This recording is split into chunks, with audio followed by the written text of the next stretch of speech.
So we have some brand new deals that nobody saw from Xbox and other studios. We have third-party studios helping make Fable and a bunch of deals that we might not know about. And we also have Phil Spencer talking about the Activision Blizzard deal and bringing back one of my favorite franchises of all time in StarCraft. There's a lot of information here, so let's jump into everything.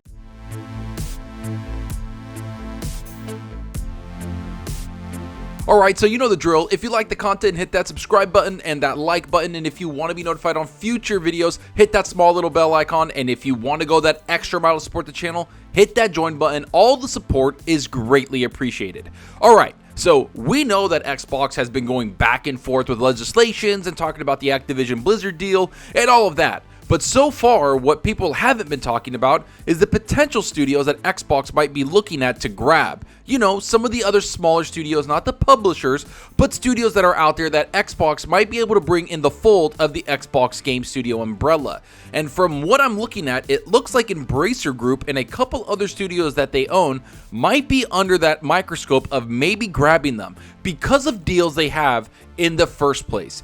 And this is coming after Embracer Group shut down some of the other studios that they've acquired. Here's what's said in the article. Embracer Group shutting down Onoma, the studio it acquired just months ago. The Embracer Group is shutting down Onoma just months after its acquisition, with some staff said to be transferred to sister studio Eidos Montreal, Bloomberg reports. The closure will impact some 200 employees. Formerly known as Square Enix Montreal, Onoma was acquired along with the rest of Square Enix's former Western holdings back in August. It subsequently took on the name Onoma back in October. Now, I know that doesn't sound like it involves Xbox, but bear with me because this is where things start to get interesting, because apparently the studio, along with all the other studios that Embracer Group acquired, have been working with Xbox. Here's what's said in the article. According to Bloomberg, the move is likely a cost-cutting measure, as Eidos Montreal is reportedly reducing the scope of one project and plans to cancel another one.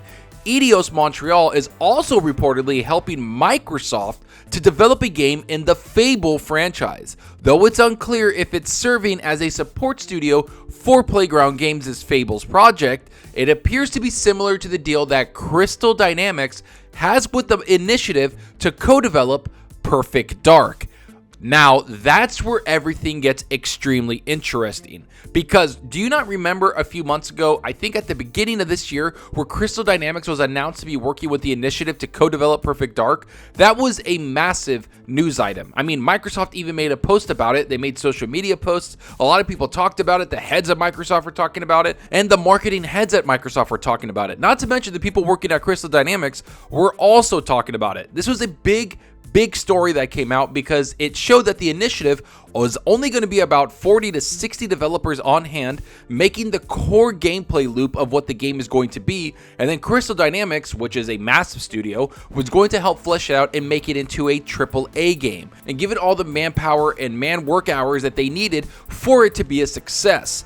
Yet now we're looking at Eidos Montreal, who is also helping Microsoft. I feel like the two Western studios that left that former studio in Square Enix are now part of the Embracer Group publisher, but also have deals locked down with Microsoft to help them make their games. And that's where this gets a little more interesting, because if Eidos Montreal is working with Playground Games to make Fable, I'm starting to wonder how far out this game is. Because Playground Games, if you look at the timeline, was working on this far long ago. They started building the studio at the end of 2017, and in 2018 they moved into that building and fleshed it out. And for 2 years they were hiring up to 170 people on staff for Fable and that franchise. And then in 2018 Microsoft bought them, so they were getting this funding from Xbox and Microsoft's wallet. And now when you think about it, we are about 5 years or 4 years out from that studio being built and working on the Fable game. So what is Eidos Montreal doing? Are they helping the same way they are with Crystal Dynamics in the initiative? Are they helping flesh this game out? Are they helping to bring it out into more bigger units? Or are they going to make it into a AAA game and help Playground Game maybe handle some of the RPG elements that they haven't done before? Because we have to realize that for the longest time, Playground Games has kind of only made the Forza Horizon series, which I think is the best racing game out there, bar none, and I even think it's better than Forza Motorsport, because I just like more arcadey racers. It's just my personal taste. But they've always brought out high-rated, racing open world games, and that game has been one of the biggest staples for Xbox. And making an action adventure game with, combat and a bunch of different animations, and it's not just a car game, that is going to be a massive task for them to do. And Playground Game hasn't been laying on their back. They've hired a bunch of AAA studio veterans. I'm talking about people from all over the industry that have had RPG elements under their belt, where they've made games with RPG games, and that's where I think they're looking at Eidos Montreal, because they've made big games. They've made games that are RPG. They've made big open world games, and they've even made smaller games. But the experience of building a big open world RPG is on the Eidos Montreal side. I think that's where they're going to help kind of flesh that out and make it a AAA game. So I'm excited for that, and I want to see where this goes. I know it's a little weird that they're using these two studios. It makes me think that some other deal is in the works in the background. Maybe when this Activision Blizzard deal gets finished, maybe Xbox looks at Eidos Montreal. Maybe they look at Crystal Dynamics, because they are way too embedded with each other to not look at each other and have a great relationship where they can be bought out. And I know that sounds kind of weird because Embracer Group has kind of bought them already, but you never know, man. Money talks and everything else walks. And this brings me to Phil Spencer, where he is actually talking about StarCraft, my favorite franchise of all time, next to God of War, and of course next to Gears of War. I love StarCraft so much, and for a while now, it's been, kind of a game that a lot of people haven't talked about. I love StarCraft 2. They supported it for 10 years, and it was great on Blizzard's end, and now they're not supporting it anymore. And when they were bought out by Activision decided, hey, we're not going to be making RTS games anymore. So I'm glad that Phil Spencer finally brings this up. Here's what's said in the article. Xbox chief wants to revive iconic StarCraft series.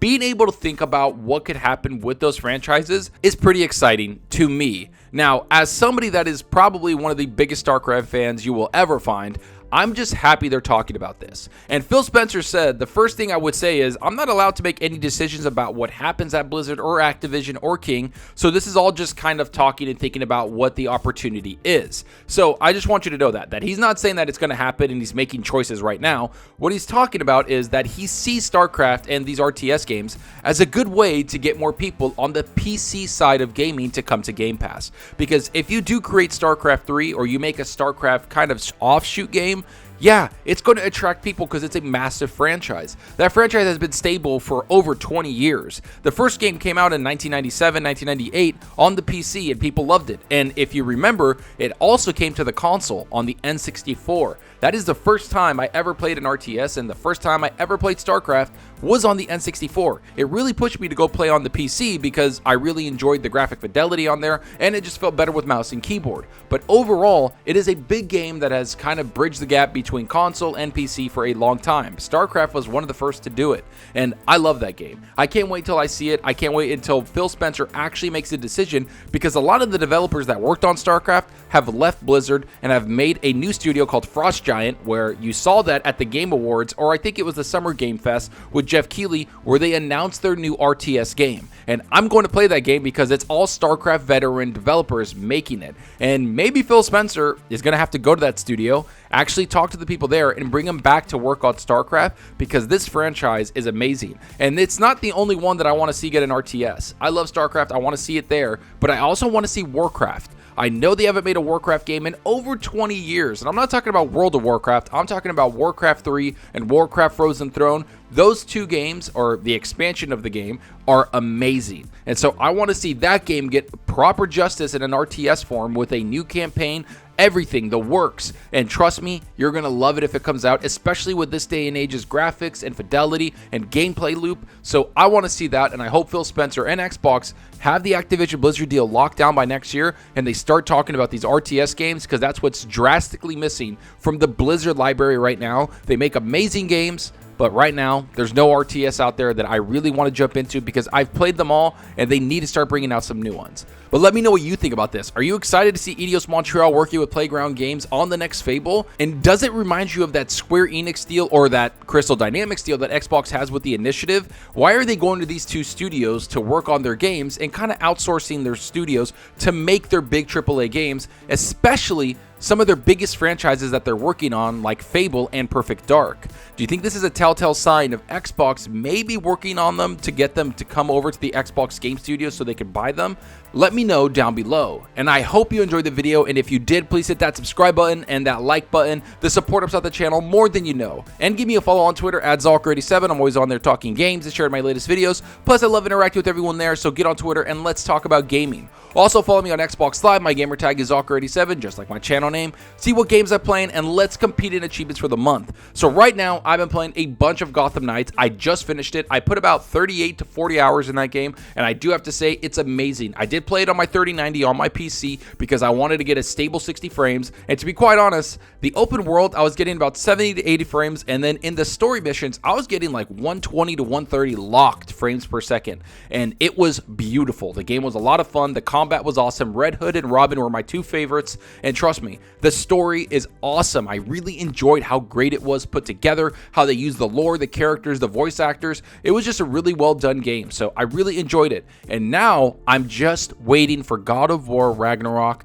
I am going to jump into that game like crazy. It comes out this week. A lot of people are talking about it. I might even make a review for it because God of War, back in the day when I first started doing YouTube, my review for God of War was one of my biggest videos ever. It was, you know, getting up there in numbers, and then all of a sudden it just bursted to like 30,000-40,000 views. And I remember that happening when I was, you know, at like 200 subs. Not really anybody, just kind of moving around, and I just really enjoyed that. It brought people together because it is one of my favorite games of all time, and I can't wait to jump into this franchise again. I can't wait to get it. I got it pre-ordered on my PS5, and it's one of those games I might even double dip. I'll play it on the PS5, and when it comes out on PC, I'll be able to play it there too. But let me know what you're playing. Are you playing something on your Xbox, your PS5, your PC, or are you on your Switch or Steam Deck? Let me know down below, because that's what we're here for. It's to talk games. And that's all for now. Thanks for watching, and until next time, remember, enjoy your gaming.